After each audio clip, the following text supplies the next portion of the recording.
Hi, I'm Nadège August, and I'm so excited to be a guest on the Gym Masters Show coming up right now.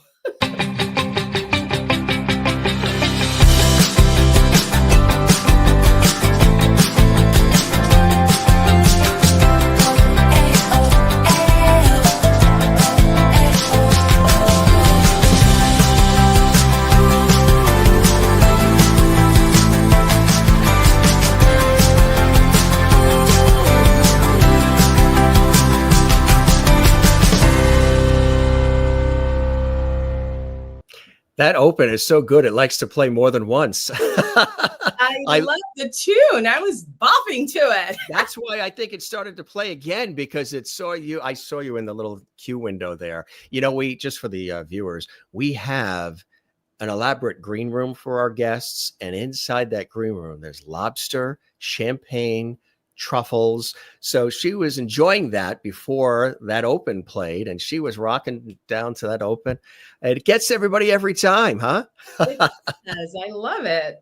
It's cool stuff. Good way, good vibe to start the show. Nadège, welcome to the show. It's such an honor and a pleasure to have you here and to get some time with you, because I know you are so extraordinarily busy. You're a gifted talent, a gifted actress, producer, a writer. You've somebody that is revered and celebrated in this industry, and everybody wants to work with you. Everybody loves what you do, what you bring to the table, and so to have some time with you is a real blessing. Thanks for stopping by the show. I am so grateful to be your guest, Jim. I admire you. It's reciprocal. You've been talking to my mother again, huh? I love your mom. She's awesome. She sure is. The check cleared. Yeah. We are both New York kids too, right? We realized that comparing notes. We were talking about good pizza places and diners and where to go and jazz clubs and everything else. But you are right now on the West Coast. How's the weather there? Unusual. It's shocking that we had some thunderstorms. It is raining, and it never rains in Southern California, as right. you know. I mean, we suffer from droughts. We're always aware of our water consumption, and all of a sudden, out of the blue, I heard rumbling, and it's lightly raining out right now. Do you like it when it rains? Are you somebody who likes when it rains? Does it sort of refresh? I like when it's a good rainy day, when you stay inside and just catch up on things that don't require you having to go outside and conquer the world. Exactly. No, it's lovely. It offers introspection. It does. It does. Would you consider yourself an introspective person? Do you like to reflect on things you've done and places where you've been and experiences you've had? Constantly. Me too. Yeah. And it's interesting because I read or I heard somewhere that there are two kinds of brains. There's the brain that's constantly chattering about what they used to do, going to do, will do, are doing. Mm-hmm. And there's the brain that's quiet. I never heard that. I'm like, really? There's a brain that's actually quiet? That's novel. I'd love to experience that. I was just about, you took the words right out of my mouth. I don't think I've had the pleasure on that one. How do we sign up for that club? Mine's always going. Even when I look calm, cool, and collected, it's always going.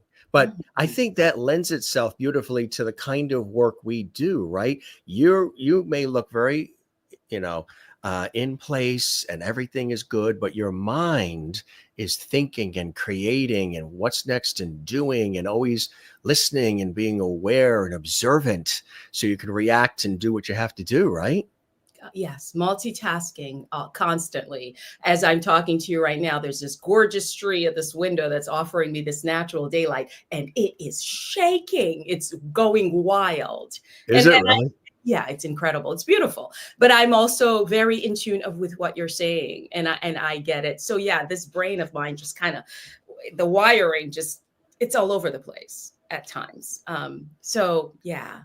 And you plug into it, and that's the bottom line, which I think is great. And talking about plugging into it, when did you realize, growing up in good old New York, that you wanted to pursue this avenue of the arts and entertainment and being an actress, a producer, a writer?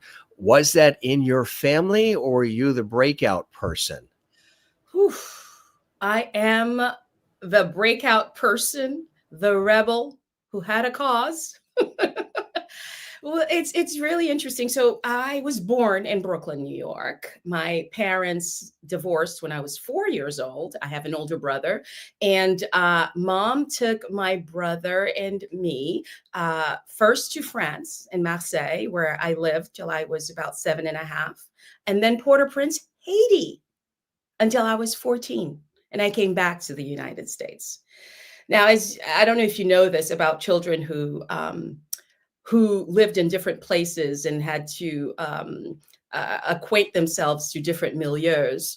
One of the things that we do is we adapt very quickly. And at the same time, we're loners because we don't end up having friends and friendships that are long lasting.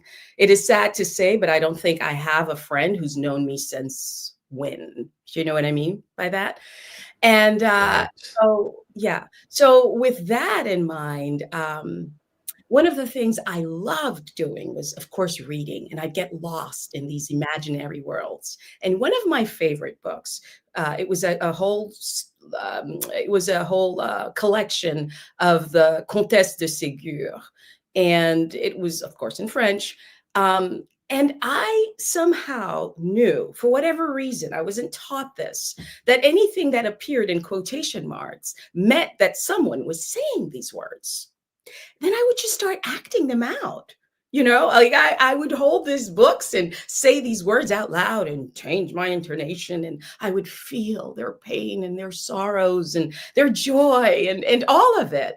And then when I got back to the United States, I ended up at the High School of the Performing Arts first in Manhattan. I lasted one semester there. The commute was horrendous from Brooklyn. So ended up transferring to Franklin K. Lane High School, which is in Woodhaven, Queens. See, I lived in Bushwick, so we were right at the border, so I could cross over to Queens. And I saw an ad for a musical, Grease. They were going to have the talent show that year, and the play would be Grease. Knowing nothing, the only thing I knew about Grease was the movie, of course. And by the way, I thought that once I got to public school, we would all break out into songs in the cafeteria and start performing. Like, this is what happens in the United States, right? You're in high school, you have issues, you just get up on the table and sit out and sing it out. The naivete was precious. We thought the same thing on Long Island. Maybe it's a New York thing. maybe we hoped. Well, we bought into the Hollywood dream, didn't we? The fantasy. You're right. So, yeah. So anyway, so I auditioned and I got the lead, Sandy Dombrowski. Yay, me. And I can say from there, I got bit by the bug. I finished high school by the time I was 15. I breezed through public high school. And as I was entering college, I told my parents that I was going to major in acting and theater arts. And they looked at me as if I said I was going to major in bubblegum chewing or something. That was just unheard of. I was speaking a language they had no idea about. They were like, they only understood doctor, lawyer, nurse, accounting. What else is there, right? Right. Exactly. Something with a safety net and a weekly income. I think they understood, really, because they didn't understand what that was. It's so foreign, this land, this little box of where you watch and you get your news and you're entertained, right? Yes, exactly. So yeah, anyway, I ended up at the College of Mount St. Vincent in Riverdale, New York. I picked my major. They did not have a theater arts program. So I just went with communications when I read what communications was. And I thought, oh, broadcast journalism. I get to be in front of a camera. I relay the news. So my undergrad degree was in broadcast journalism. Yay, me. And I realized soon after graduating that it was just as hard to break into as it would be to break into acting. And especially growing up in New York, the #1 market in the world. Usually you have to move out to Iowa, Nebraska, and then work your way back to the larger cities. So if you grow up like we did in the New York area, tough market to sort of start out in. Right. Yeah. I mean, you would think you'd have the advantage, the home base advantage, but you do not. You do not really. And also you have to have this, at the time, at least for me, you had to have this, what is that called? The proper Midwestern neutral accent, right? Exactly. That's what it was. Right. People shouldn't be able to tell that you are from New York because you drank coffee and you close doors, right? That's fantastic. Right, Right. right. You're from Long Island, right? From Brooklyn. So yeah, I mean, there was a lot of work. And I said, you know what? If I'm going to go that route, I may as well go for what I really want. And so I saw an ad for a new theater program that was starting at the new school. It was through the Actor Studio program. And I said, well, I applied, I auditioned, and I got in, and I've never looked back. How cool and how special is that, huh? I bet the family was cheering left and right, said, you know what? Maybe she's onto something. No, they were. No, they were still sort of saying, look, you could always do the other. Yeah, yeah, yeah. Well, and you know what I did? It was helpful, I have to say, in a way. The blessing was that at that point, they were no longer engulfed in my life, right? And I made this deal where I said, I will pay for my own graduate school. You don't need to help me.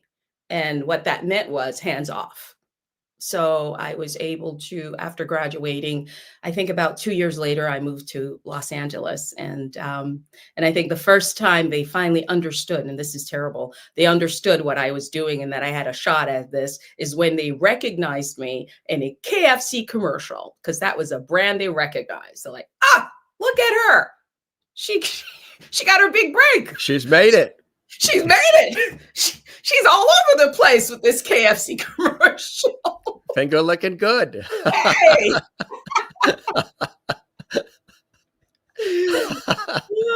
Did you get to eat the food, or did you have to eat the food like 30 times with each take? Because I've been on commercial shoots too, where sometimes you have to keep, or at least make it look like you're eating that corn on the cob or whatever it is over and over and over. And by the time you're done, you're like, I've taken a break for years on this one.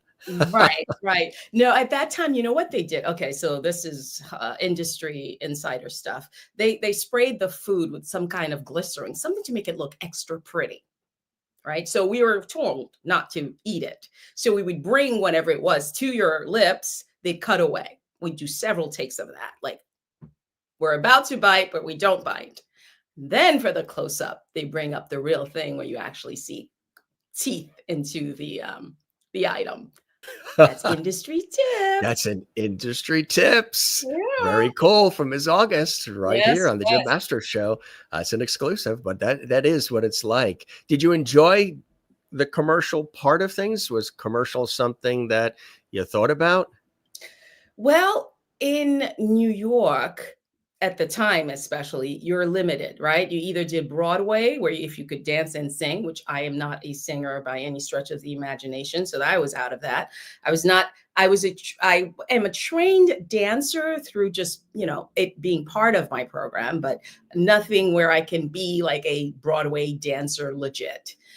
So you had those options, or commercials and soap operas. Those were the only things happening in New York at the time. So I remember there was a sort of a snobbish attitude about commercials, right? Like, that is not real acting. Well, and I challenged people and said, well, once you get a paycheck from a commercial, you'll sing a different tune. And that's what was available. So I just grabbed work wherever work said, come on in. Every experience is legitimate.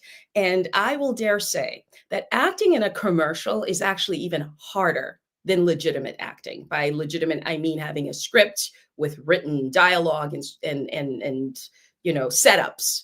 A commercial is literally 15 to 30 seconds where you get to tell an entire story.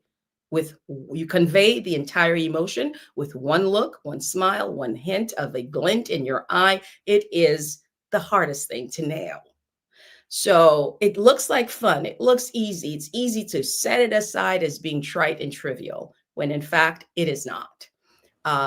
So I felt like that was even more of a testament to my training, that you can book Absolutely. commercials.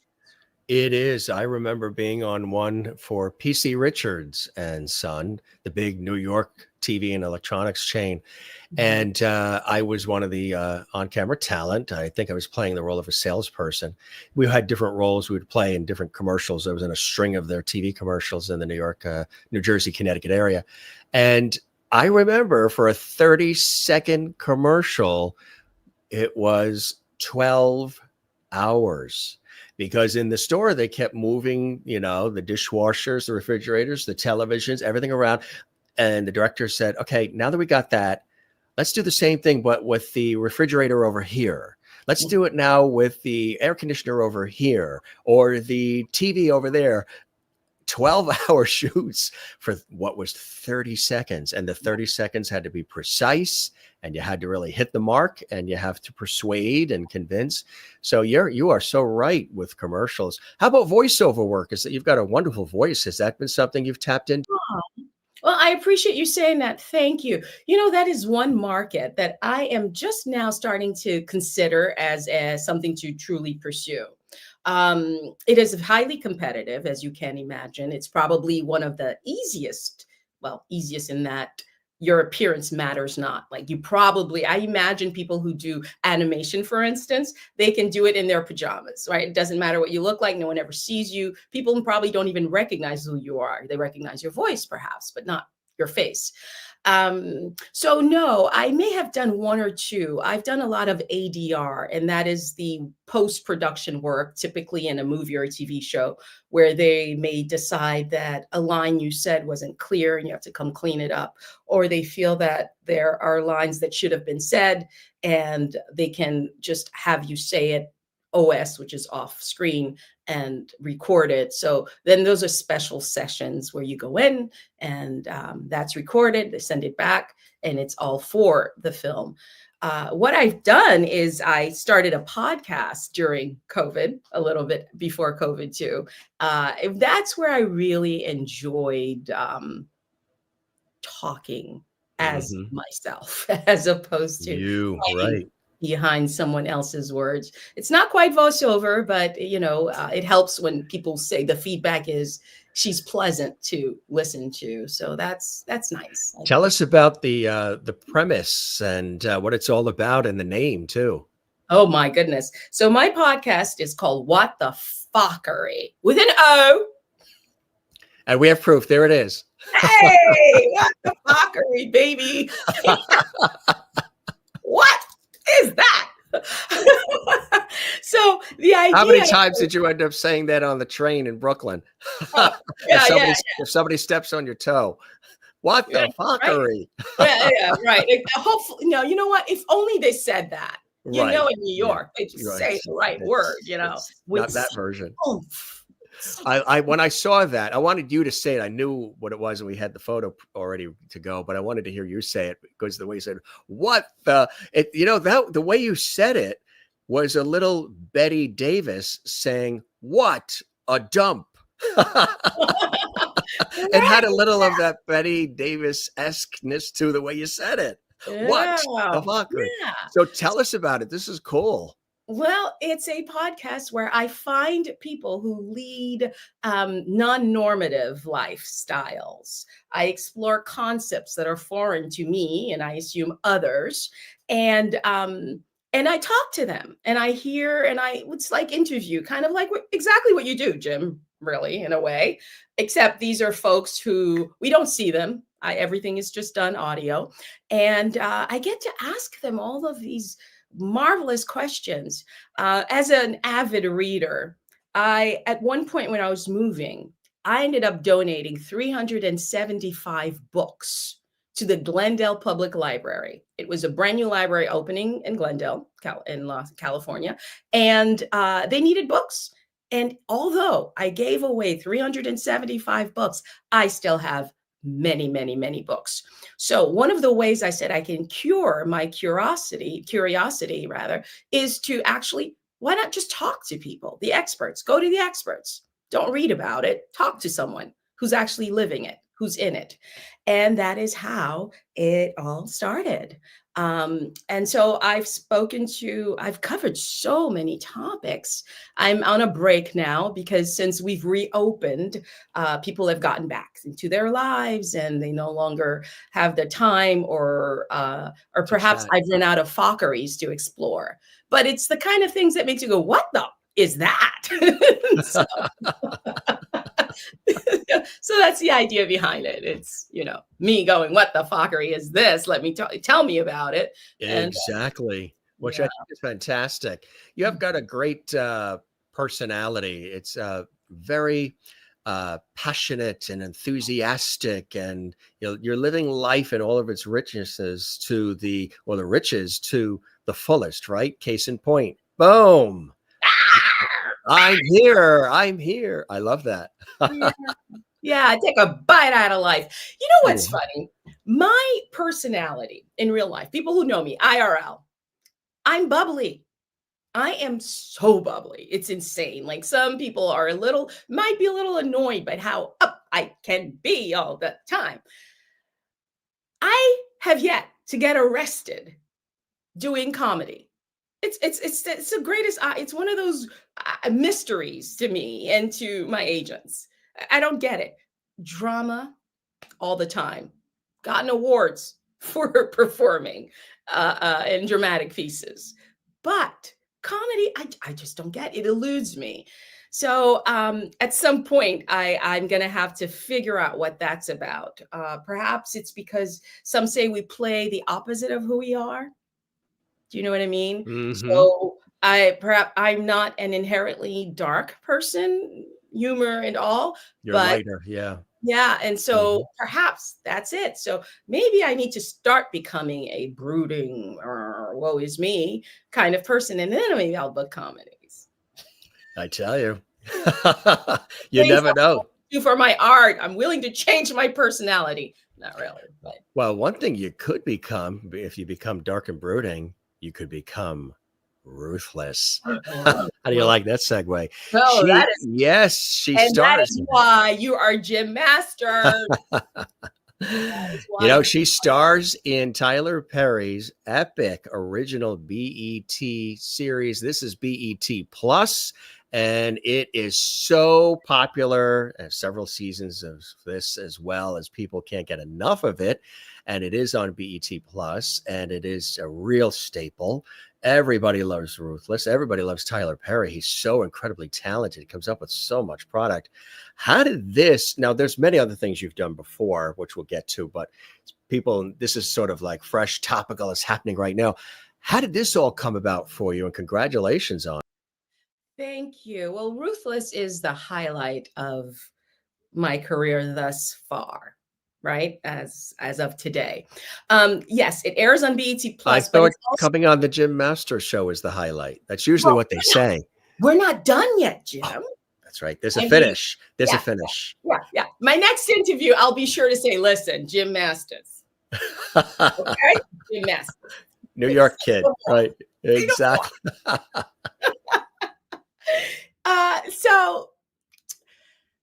Okay, yeah. So Ruthless is also available on Amazon Prime. So, one doesn't need to subscribe to BET Plus to have access to all the various seasons of Ruthless. We have just aired season 5. So Ruthless is a show about a cult, a sadistic cult leader played by the marvelous Matt Sedano. I am the accountant of said cults. And of course, through all of that, there is a lot of embezzling and illegal activities that happen. And I'm the accountant. I'm the numbers lady, and I help facilitate a lot of that. And also, I may or may not be skimming a little bit for my future in case, I get out. Which is the ultimate goal, is to get out of a cult where you are held captive, and to have a life where I am set is a great secret.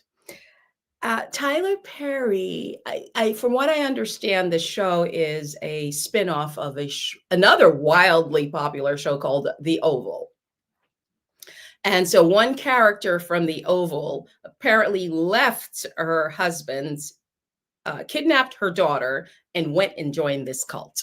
And so this cult is the spinoff. This show is Ruthless, and the woman who's the lead, her name is Ruth. She's the one who left the Oval Office, so to speak, and joined this cult. And so there's a lot of crossover in terms of the Oval folks are still trying to find her and get into the cult, and the FBI is now, they are now involved and trying to get us all out. This show began one season before COVID hit. I wasn't part of it at that time.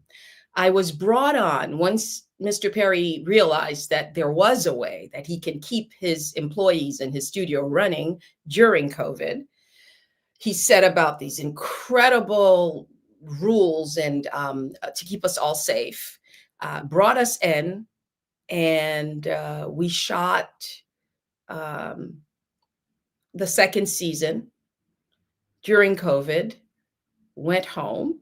My character, Joan, was supposed to have died after, I believe, the 22nd episode. I wasn't meant to stick around, so to speak. We shot my death scene. I went on my merry way. So at that point, I was just a guest star who had this incredible arc. And one of the beauties of knowing how something ends is, as an actor, is you get to give it your all. And I did. I knew that this was an opportunity of a lifetime, especially during COVID. We didn't know what was going to happen to the rest of the world or what would ever happen to our tomorrow. It was such a joy.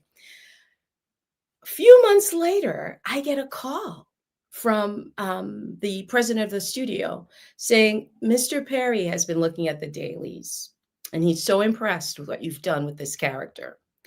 He'd like it to continue on. If you're interested, he would simply never air the death scene, and you get to live on.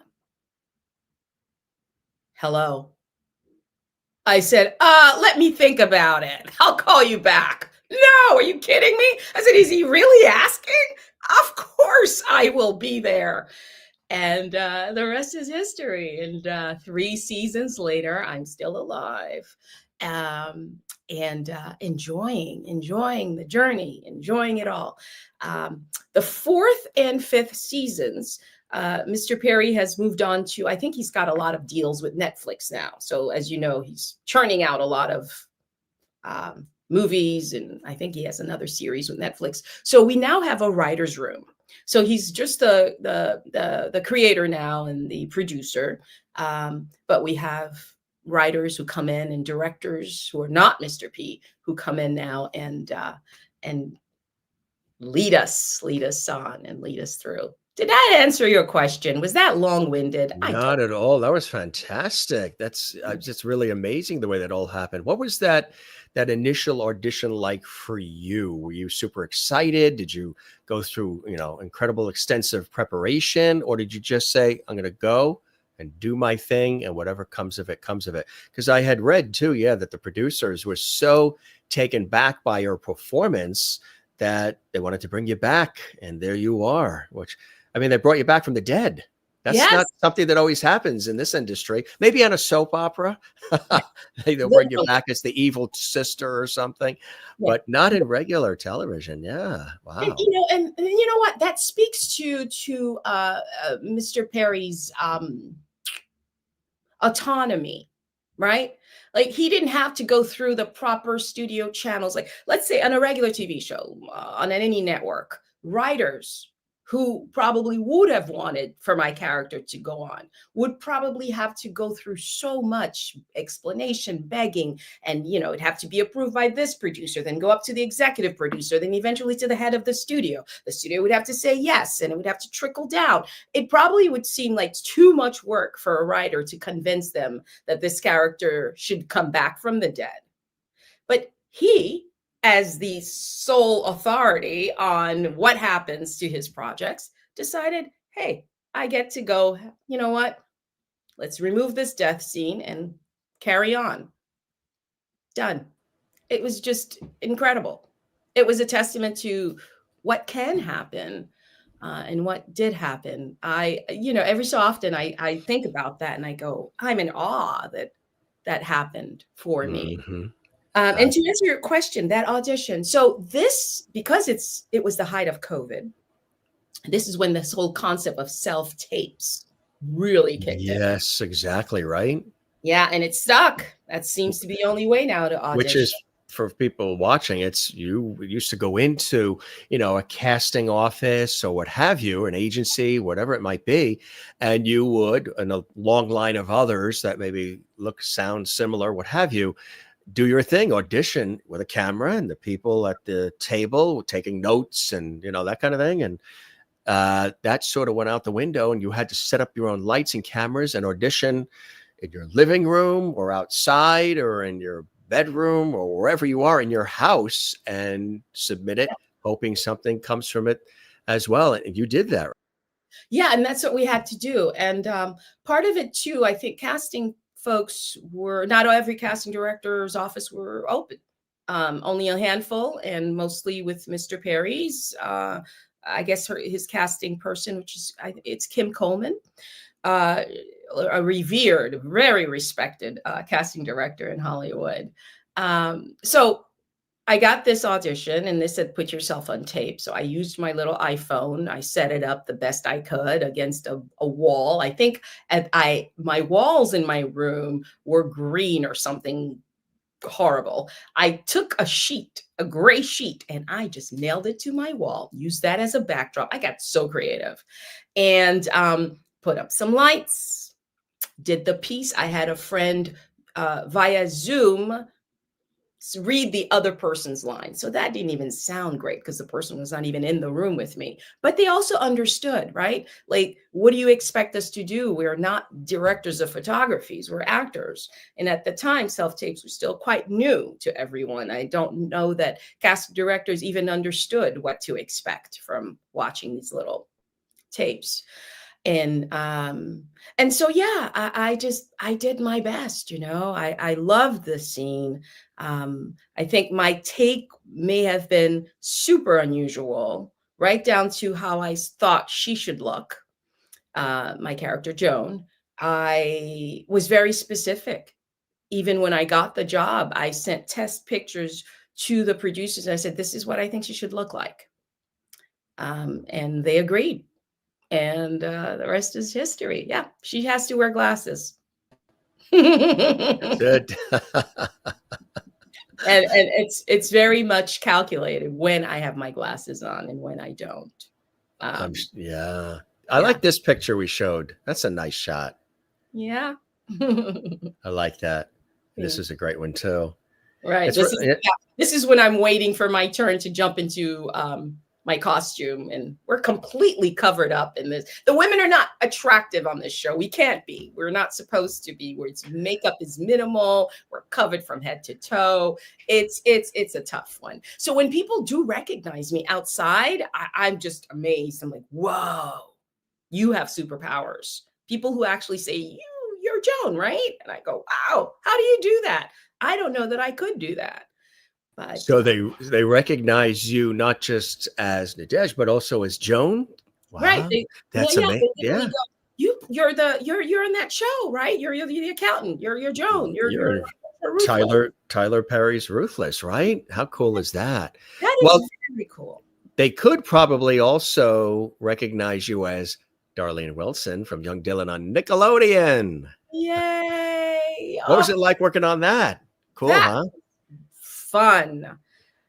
You know what was fun about that? So Young Dylan, which I just found out, unfortunately, got canceled officially. Yeah, it did. Yeah, it did. But you know what I think it is? I think it's because the kids have outgrown. They no longer look like children anymore. That's what happens, right? Yeah, kids just shoot up out of the blue. The voices change. They're probably, some of them, maybe, I'm speculating here, I could be wrong, probably no longer even interested. They're still pretending they're kids, right? You know who did that? Susan Olsen, who was Cindy Brady on the Brady Bunch, often said that as the season went on, to season 5, she was getting older and older, but they still were putting her in the pigtails. Yeah. And now, and years later, she said that she thinks that looked a little strange to be so much older and taller and still wanting her to be the 5-year-old Cindy Brady. Mhm. Yeah, yeah. So, well, anyway, no, that's another one. That one I actually went in person. This was one of my actually, oh my goodness, come to think of it, this was my last in-person audition in 2019. And yeah, wow, that's taking me back. Oh my goodness. Hmm. Yeah, what was that? That's a Well, whole other audience too. Nickelodeon, that crowd, they're mhm. very cult-like, big following as well. If there's a show that hits and they really love it, they're with you all the way. Yeah, and it really has its very specific audience, children. Not children, but teens, preteens, Teens, tweens, preteens, tweens. exactly. Yes. Yeah. So no, my sole purpose on that show was I am the biological mother of young Dylan. And apparently I am Darlene has some let's just say she isn't very good with responsibilities. So She's the opposite of the accountant on Ruthless. extreme opposite, like carefree, hippy dippy. She doesn't keep Let's receipts. go home. The phone rings. There's a party. I'll be right back. You know what? Never mind. Mom will come pick you up later, and mom just doesn't come back. So my purpose was at the end of the first season, I show up to pick him up. So that was the cliffhanger. I leave with him. So it's very sad, right? He was with his aunt and my brother, who. So it's pretty much the Fresh Prince of Bel-Air, really. That's how I see it. Right. Fresh Right. Prince gets sent to live with his uncle and auntie because they're better in a better neighborhood, more affluent.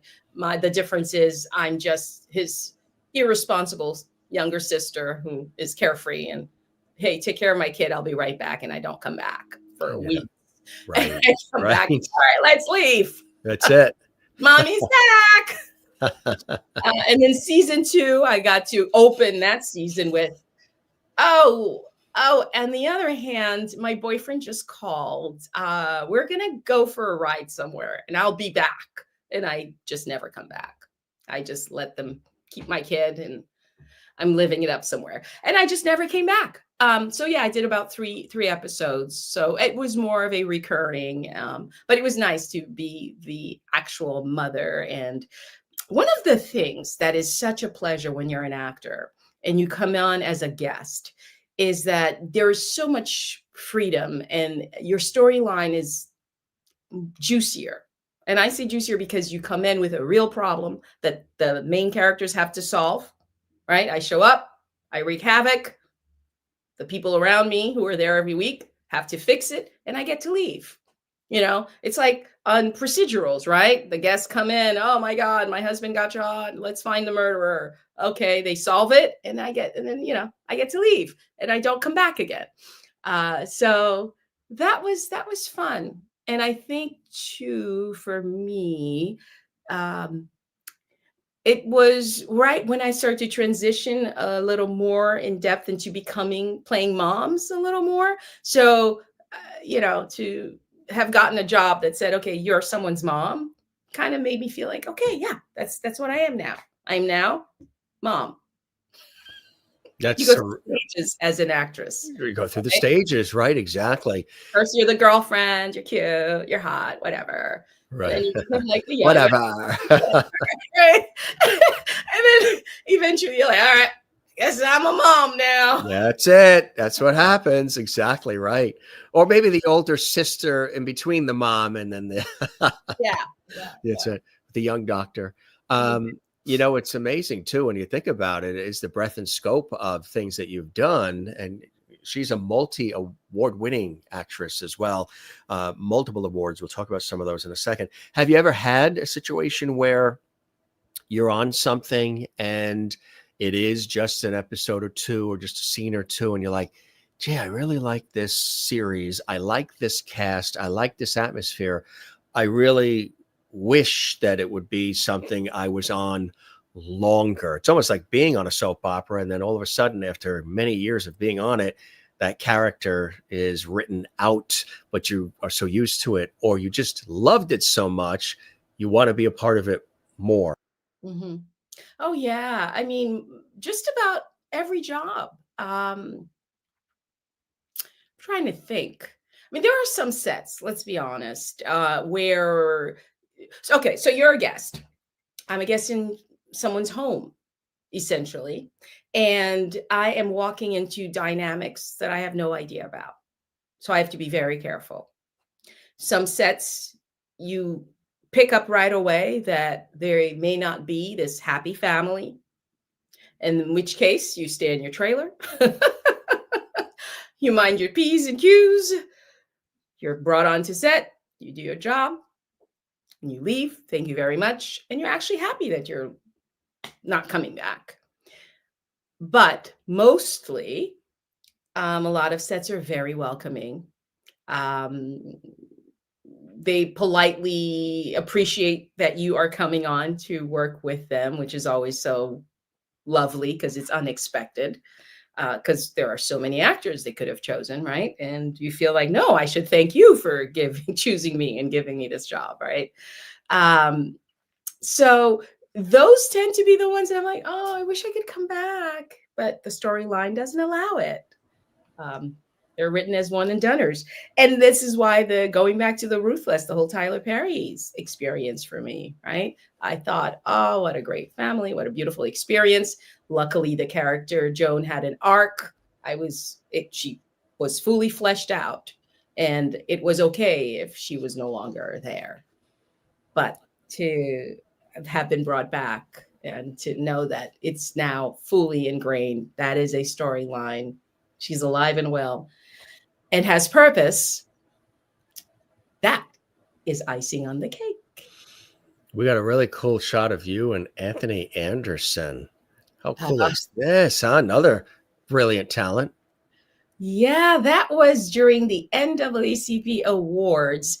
Gosh, I don't remember. Perhaps I want to say 2012, maybe. He was a presenter.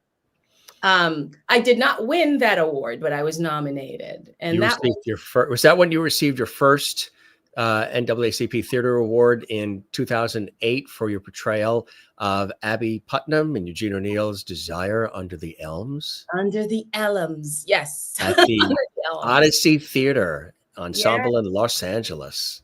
Yeah. Oh my gosh, that theater's been around for now 55 years. And the artistic director and founder passed away a few months ago, Ron Saucy. The Odyssey Theater is such an institution in Los Angeles. I was watching I can't remember the name of this TV show, but there are TV shows that actually reference that theater. That is how much of an institution it is here in Los Angeles. Even to be nominated is such a wonderful experience too. So to be nominated for, such a brilliant performance in Desire Under the Elms, I mean, that's an incredible thing. Thank you. Yes, it was. It is, I should say. And part of that too, every time, and I have to say, perhaps I'm super naive. It always comes as a surprise because I have to tell you, when I got word that I was nominated, I went, what? You can get an award for this? This is great. Like, who knew? I didn't know. And I'm just doing the work, but I also get an award. Wow. Yeah, or the potential to get an award, I should say. You're right. And you know what? Gosh, when I used to hear other actors say years ago, "Oh, give me a break." When they say, "Oh, it's just an honor to be nominated," and I go, "Oh, you're right." But guess what? It is. It is. When I didn't go in there going, "I'm going to do this in order to get a nomination."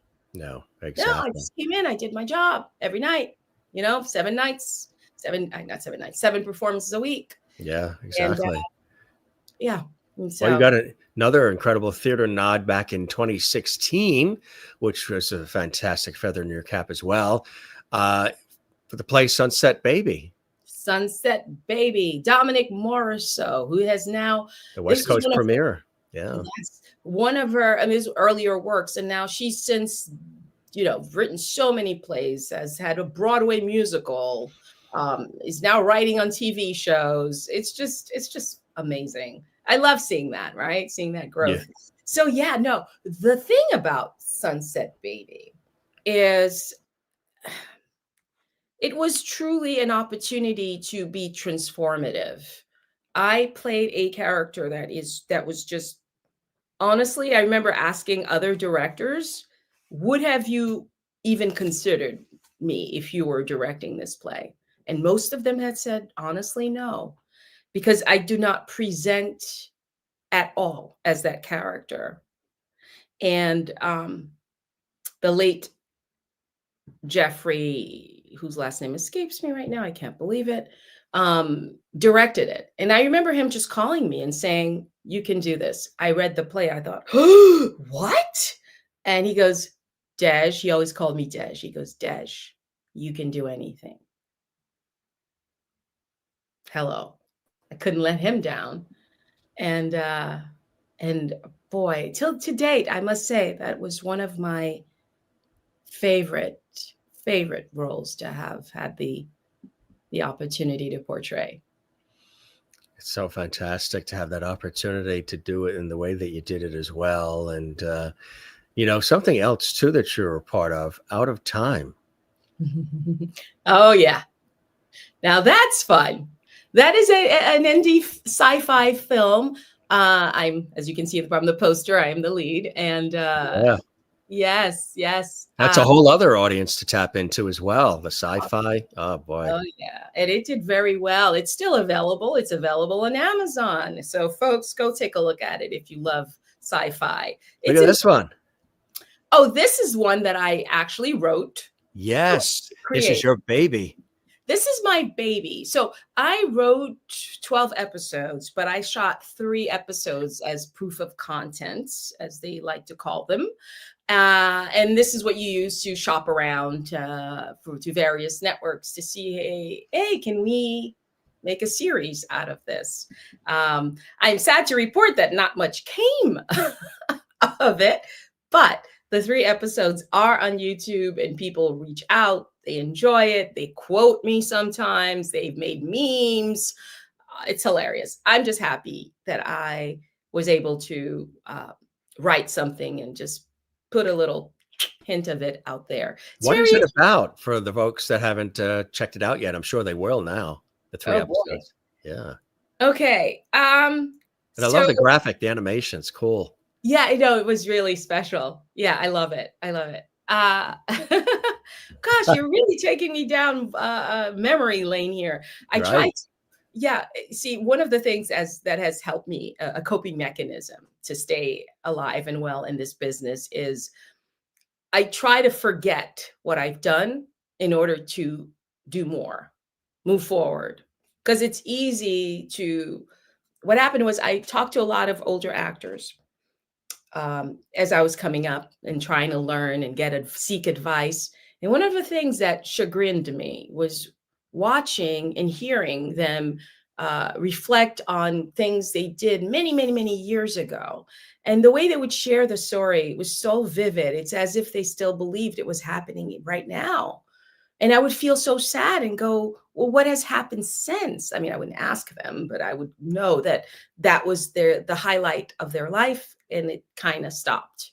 And while they've gotten works throughout and went on, something about just constantly living and what you did 10 years ago, 5 years ago, 3 years ago, to me, I felt was a disservice, at least for the way I'm wired. I need to sort of delete and move forward. Having said that, little TMI, I guess, Bougie Dilemma is just a series about someone who's, I refer to her as delusional, who has these ideas of grandeur and just doesn't quite have the wallet that can live up to her taste. Yeah. Champagne and caviar on a beer and nut budget. beer and nut. Not even nuts. I only can afford the one nut. One beer, one nut a night. One nut.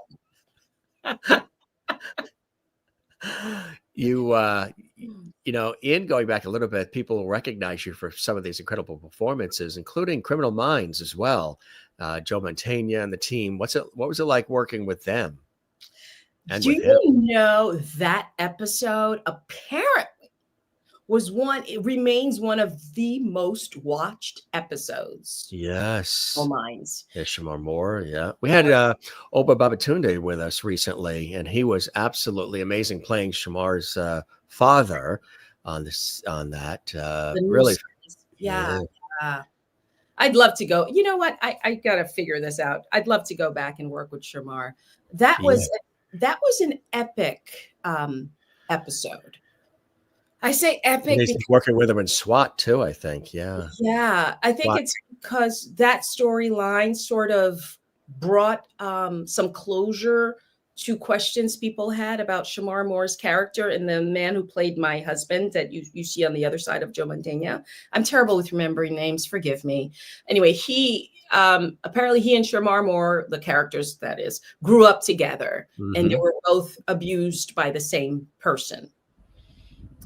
And so this episode just sort of brings closure to that hanging storyline. And people had wondered for years, because apparently it was hinted at many seasons prior. And that particular episode provided them with the answer and closure that they need. You know, the thing about audiences who love a show, they're so committed. They remember storylines. They remember things that were left unanswered, and they will hound. And now with social media, they will let writers and producers know, hey, you can't fool us. What happened to, we noticed ABC. We need answers. Give him up now. So how could you pair him up with her? Yeah, all that kind of stuff, right? Yes. Oh, they have opinions. Absolutely right.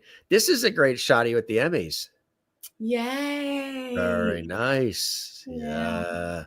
That was a really special evening to attend that, I'm sure. And somebody else too. I mean, you know, you're working with a lot of other well-known talent as well. Jason Alexander. Oh, yes. He's the kindest man. Isn't he? Funny and witty. He's normal. Right. He's like the guy, you know, down the street. Exactly. Yeah. Approachable. You know, it's so nice. It's always so nice. Listen, don't meet your heroes. I can't tell you, there have been actors that I've long admired that I approached, and I'm sad to report they were so unpleasant that I said, you know what, from now on, I am careful. If I admire an actor and I happen to be in the same room, I won't let them know. I'd rather not. I'd want to keep the image I have of them in my brain intact. And so, but he was one who he was also a presenter at that NAACP award that year. That's how we met. And so, yeah, nice to talk to, full of advice, wants to actually teach actors, you know, once in a while. Okay, little secret here, Jason Alexander. Okay, I guess it's PR for him too, so he shouldn't be upset with me. He actually teaches a private acting class once in a while. If you're in the know, you might have the pleasure of being taught by the Jason Alexander. Yeah. I think he's doing a podcast too on top is of it. He now? Yeah, I think he is. Yeah, I think he is. I must say, Jim, do you agree with me? Who doesn't have a podcast? Right. Exactly. Who? I came up. If you don't have a podcast, there's something wrong with you. It's like, and I came up the farm system. You know, I came up, studied all this in school, kind of like you did too. And you went up the ranks. The farm system all the way up, television, radio, all this theater, all the aspects of it. And then this came after all of that, not first. Yeah.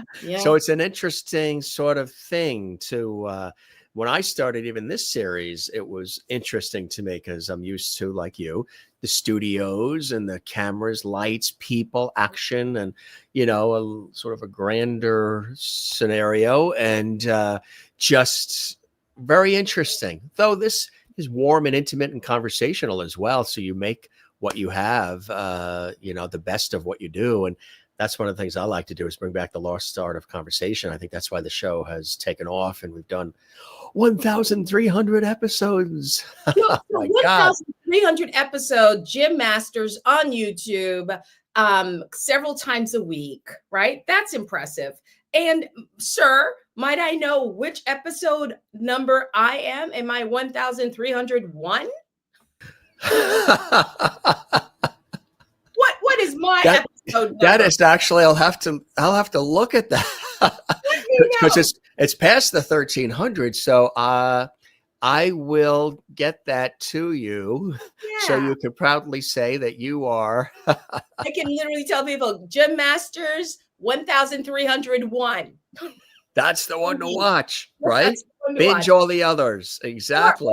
Or it might become my lucky numbers. I'll play a lottery, something or other, and if I win something, Jim, I'll let you know. I won't share. I'll just let you know. Lunches on you that day if you win. One nut, one beer. One nut, one beer. Not even White Castle. We don't have White Castles in Los Angeles. I know you don't. I know you don't. Yeah. Or the New York pizza and the bagels. They've been improving their pizza. There is a pizza place here in Los Angeles. They actually get their water from New York because they've discovered, true New Yorkers know, it's all in the sauce, right? And the sauce made with New York water, actually the East Coast water, tastes better. It's different. Fight me. I think from New York, it comes from the reservoirs and through copper piping into at least the city. It does. Right. It just tastes so yummy. Listen, water out of a tap. I remember as a kid running around all summer, being wild, and being thirsty, and just going to my grandma's faucet and just pouring like. Oh yeah, drink it out of the hose. Delicious. It was fantastic. Running through the sprinklers. And when did we start needing bottles? That cost $5 each. No. I still love water from a New York faucet. Yeah, nothing like a good sprinkler. You don't know how many times I drive by the neighborhood and I see a sprinkler and I'm like, oh, I just want to stop the car and run through that sprinkler like I did when I was 10. Yeah. Oh, kids don't do that anymore. You don't even see kids outside. Hello. Right. Maybe I should just put a sprinkler out there and start running. Just put a sprinkler out there. And who wants to join me? And have a little lemonade stand, Yeah. 5 cents a Dixie cup like we did. What I do see are Girl Scout cookies, like being at the supermarkets now. That's the closest you'll get to a lemonade stand. Would be the Girl Scout cookies in the supermarkets. Exactly. Yeah. Whenever we had to have anything sold for class trips, or I was in the Boy Scouts too, or the Air Force ROTC, and sometimes we would have to, sell certain things to be able to go on the trip or whatever. And I would always make sure I took the catalog and gave it to my father to bring to work. And you come back with 30 orders. And then to mom, she would bring it. She worked for many, many years with Estee Lauder in New York, bring it into there and come back with 30 orders for whatever it was for the school trip or whatever. They were ordering greeting cards or candy or whatever we had to sell, for the school trip, which was really cool. So it's a little tip. There's another industry tip, folks. If you have to sell anything, or your kids or grandkids have to sell anything, take the catalog to work, pass it around the office, have everybody get something, bring it home, and you will have met your goal. Although I did door-to-door knocking too. I remember Cub Scouts, we had to sell greeting cards and different things door to door. Today, I don't know if I'm going to be knocking on anybody's door saying I'm selling greeting cards. It's a whole other planet out there these days. Here's another cool shot we popped up here. What is this show again? Remind me. Do you have access to this show? Do you know the name of it? This says Alex. It says Inc. Oh, Alex Inc. Oh, yes. gosh. Yes, Alex Inc. Well, unfortunately, that was a very short-lived show. But you looked marvelous. Thank you. That was a one-season show. And oh my gosh, what is the name of this gentleman who was in Scrubs for years? Oh, not Zach. Yeah. Zach Braff? Yeah, it was Zach Braff's show. He's in. Aren't they in there? Is it the Progressive commercials, or he's in a commercial where they're singing? Yeah. Two other actors. Yeah. Because they're actually best friends in real life. That's what it is. Yeah. And this was his show? Yeah, this was his show. He was the lead. The premise was he owned a podcast studio. Isn't that fun? And Well my before it was, became the thing. yeah, he was a little too soon. I really thought he had a good shot at it, except that he was ahead of his time. Podcasts were not quite accessible, but so that was the premise. um anyway, yeah, unfortunate. I do run into Zach sometimes, and we remember these Alex days. I always feel bad when I run into a creator of a show and their show no longer exists, and I go, ooh, I wonder if they associate me with a bad memory, like if it really hurt, if it stung. Oh yeah, right. Yeah, I know. I Mm. just hope that, I'm like, are you ever gonna hire me again, sir? Oh, this shot is from Out of Time, my friend. Yes. I It's, was a an, detective it's another chasing great show. criminals. Look at the seriousness of the look too. Mhm. Very, very convincing. Yes. Look at this. This screams bubbly, doesn't it? I told you. The Yes. It's just the opposite of who I It's just am. the opposite of boom. But That's fantastic. You're obviously loving the ride. Here's another great shot. I yeah. saw this. I'm Oh, like, this is cool. okay. This is hilarious. Okay, so this is from a movie. Yeah. Oh God, what is it called? It has a name of a bird. It says Ra- less studio. yeah, Raven's Touch. Okay, Raven's Touch. Yeah. Now, oh gosh. Okay. Oh my God. I hope these producers, the two ladies you see holding the Yeah. mic to me, they co-directed Yeah. this film. I have to say, this was one of those experiences that were it was just shockingly bad. Production, the film itself. Yeah. Was it supposed to be Shockingly bad? was it supposed to be quirky and all that too, or no? No, it was a surprising. I won't even offer details except to say it is available on Amazon. I don't want to say don't watch it. I have spent many sleepless nights and decided I know what could really what can really uplift me right now is reading the reviews. The reviews of the film. Hilarious. Some of the funniest things. People really are creative and funny. Perfect strangers providing reviews of that film. And I have to say, the reviews are far more entertaining than the film. So I tell people, read the reviews and then decide if you want to watch the film. Is that awful that I shared that? Not at all, but that's sometimes how it is, Sometimes the promo is better than the actual product or the show or whatever it is. But Yeah. hey, the Real. people spoke and enjoyed it. And those See? no, they did not enjoy it. The critics liked it. The critics did not like it. It's the Nobody. critics, the way, and they were regular people like you and I going on there ranting. It's like going on what's that?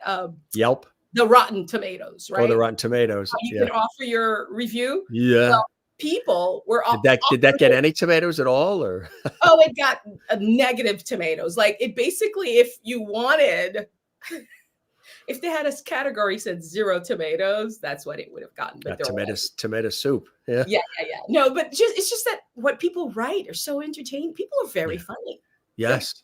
Yeah. Actually, if you give them a shot, exactly right. People can be funny, especially, sometimes when they change up the look and they grab a wig. Mhm. Boom. You love my segue? How did you get all of this about? I tell you, I do my research.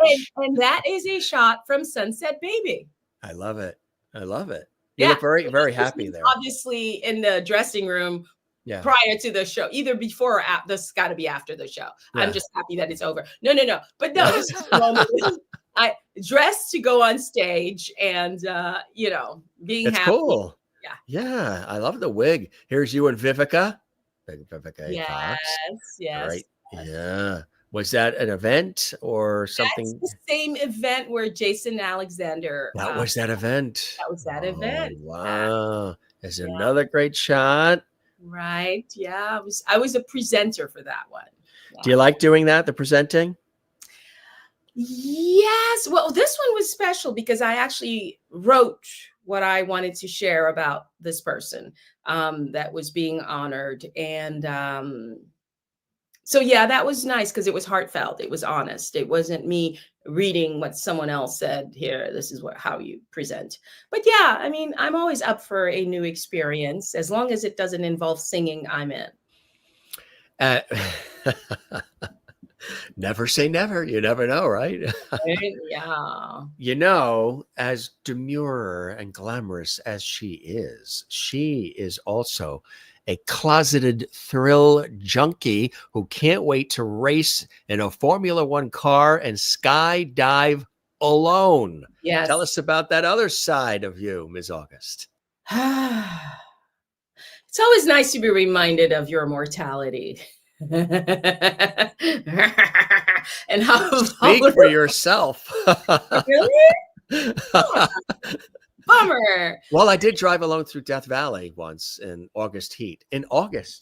Yeah. Oh And God. when it wasn't planned and it was life changing, and it's a whole story, writing a book about it. But sometimes you got to take a risk, and even if it's not something planned, you do it and you challenge yourself and you come out the richer. These are cool things. Formula One, skydiving. Tell us about all. Well, so Lake Elsinore, Elsinore. Oh my God! See, the New Yorker just slipped out. So Lake Elsinore is, Do you say Nevada or Nevada? Nevada. Nevada. Okay, see, now you're over there long enough, but over here we still say Nevada. Oh, really? Okay, good. Yeah. And you're like, excuse me, this is Nevada. Yeah, I'm going to Nevada. Nevada. So no, Lake Elsinore is where I first tandem skydive, and I've gone a few times. I still haven't pursued the proper channels to be able to do it alone, but it is definitely in the bucket list. Things are officially opened again. You know, up until just 2023, people were still a little bit teetering on whether or not we can fully just go back to being normal. And now that we are, I may just do that. The thing is it's a 2-hour drive and it's a commitment. And on weekends, it's a little too crowded. I believe I need something like 16 hours. So it would mean a weekly drive every Saturday at the same time. So anyway, so that's that. So yeah. I don't mind jumping out of a plane. I like that. I would love to try to do that alone. And Yeah. I'm a bit of a thrill junkie. I'm not a precision driver by no means, but it is a fantasy of mine to be able to race a car. Yeah. You mentioned also an avid reader too, and Yogini, French and Creole speaker. Right. Yeah. Very, very I mean, cool. I told you about where I grew up, right? Yes, and the derivation of your beautiful name is French as well, right? Yes, it is. Correct. You are right, sir. And because I'm in LA, we all do yoga. It's not even worth mentioning anymore because it would be not to do yoga. Everyone hikes here. We drive to go for a walk here because, walking on your street, God forbid. Wow, it's changed so much. That's true. I know when I've done television work out in California, gone in through up to Temecula and other areas, and there's a lot of hiking. Boy, it's really changed out there. Years ago, everybody was in hot tubs. No, now everyone's from hot tubs to hiking. Hiking with a water bottle or your green juice. Exactly. And walk around with your coffee. Kathleen Walker's in New York City. She's in Woodhaven, Queens. And she said, I'm just a few blocks from, is it Franklin Lane? I went there too.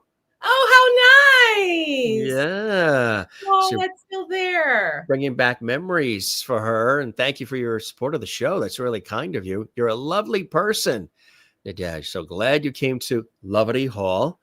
I'm still in Woodhaven. So if you get back here, we could do lunch. Oh my goodness. Woodhaven would love that. Yes. Beautiful, Kathleen. Thank you for that. Thank you for the invitation. Very, very kind of you to do that and support the show as well. What are some of those blessings? Sometimes I like to ask some of the guests when they're so, you have so many wonderful things and you're such a ray of light and inspiration and positivity. What are some of those blessings and joys in your life that carry you through continually? Gosh, that is a heavy question. Way to hit me. Ha! We go deep at the Gym Masters show. We go deep. Oh no. I'm a center. I need to go do a yoga pose. I'll be right back. No, I'm kidding. I need to go do a down dog and channel the answer. I kid, people. I kid. I'm not that weird. You know, I grew up, I was raised Catholic. I am not a practicing Catholic anymore. I do every so often crave the ritual of church, not the church itself, but the ritual aspect. All this to say that I cherish my upbringing, the idea that there is a greater, higher power, angels that watch over us. I don't have names for them.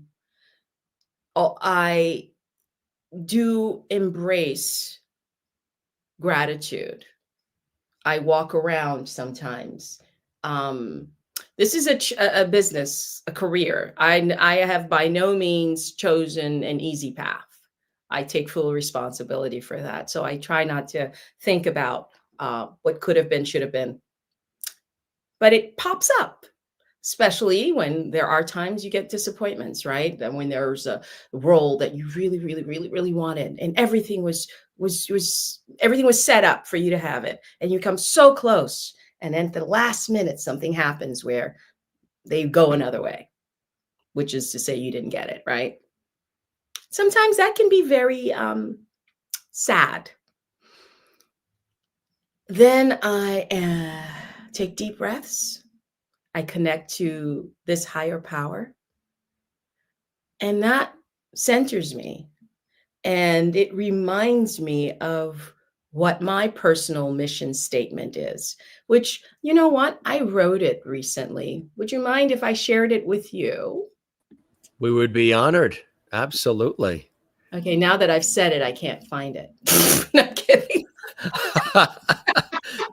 What do you mean? It has to be on prompter? No, here it is. No, here it is. Okay. Well, I know that you do believe one should do for others what you wish they'd do for you. For you. Oh, yeah. So, no, I've actually written it in an eloquent way. It may be too wordy. It is still a work in progress. So when I need to remember, because this is what I tell everyone, especially younger people. Luca, how did you do it? Because people think like you just kind of got lucky right away. I've been at it for a long time. I didn't just. They're with you, right? You get it, Jim. You know it, right? There's a ladder. Yeah. Yeah. And so, and you know, sometimes you climb, you have to come back down, come back up. Right. Takes like 2 steps to take 3, right? Amazing. And so I decided to put this up so I can almost daily remind myself what my why is. Why am I doing this? And I believe that the creative arts and storytelling provide a bridge to experiencing someone else's world for a time, and ultimately to give voice to the voiceless. Walking the proverbial mile in someone else's shoes with complete acceptance fosters empathy in our world. So that is my ultimate goal. I'm an actor because I get to be part of this powerful, I feel, it's a healing modality, because that sometimes you watch something, you are moved to see the world differently. And the hope is the work that I do can actually help solve the damaging trap of seeing a person as just other. Does that make sense? So when I read that to myself, I just remind myself, okay, why do you do it? Well, because ultimately there is a power in what you do. Now, I'm not curing cancer by all means. I wish I were, trust me.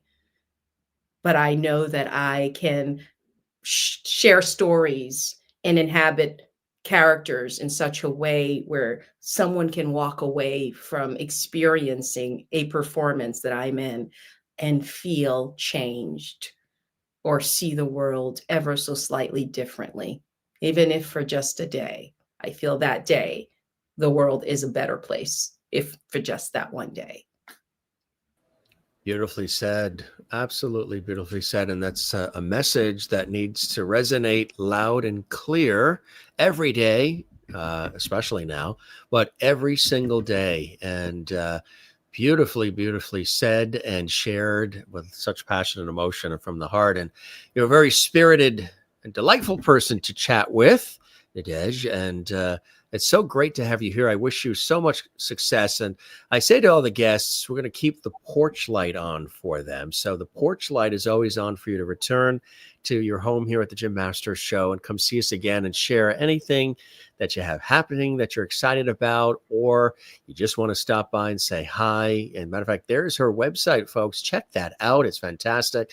There's photos, her bio, all kinds of cool stuff. There's clips, there's demo reels, there's all kinds of cool things to learn a little bit more about our fabulous guest. Really, really terrific having you here. And I hope you enjoyed the time with me as much as I have with you, my friend. Thank you. I have enjoyed every minute of you. You were a little bit of New York. Got a little Connecticut, a little Long Island, a little East Coast vibe. Tri-state. The tri-state kid, right? Tri-state. Yes. Jim, if I'm on the East Coast, I'm reaching out. We must in person. I second that emotion. Absolutely right. And we'll do it live with the audience. We'll do a thing where we're just like, look at us. We're together. We'll do a thing. I love it. They always say you can take the New Yorker out of New York, but you can't take the New York out of the New Yorker. So you may be there on the beautiful, wonderful West Coast, but you still got that New York spirit and vibe inside there. Hardcore, baby. That's it, right? Really awesome to have you here. And everybody's saying, Maureen's saying, you are an absolutely beautiful human. Thank you for being here with us. Thanks for being here as well, Nadège. Kathleen says, this was great. So much fun. Waiting for you. Oh, yeah. Wishing you, that is, continued success and happiness. And Merlin, who's watching in Canada, says, what a beautiful smile. Yeah, right. When her eyes pop, it's like, wow, it can melt steel. I love it. Sure, you've heard that before. No, actually. The first time here on the Jim Masters Show. I mean, put so beautifully. Thank you. That's it. Speak from the heart. Best way to be, right? It's the best way to be. The only way to be.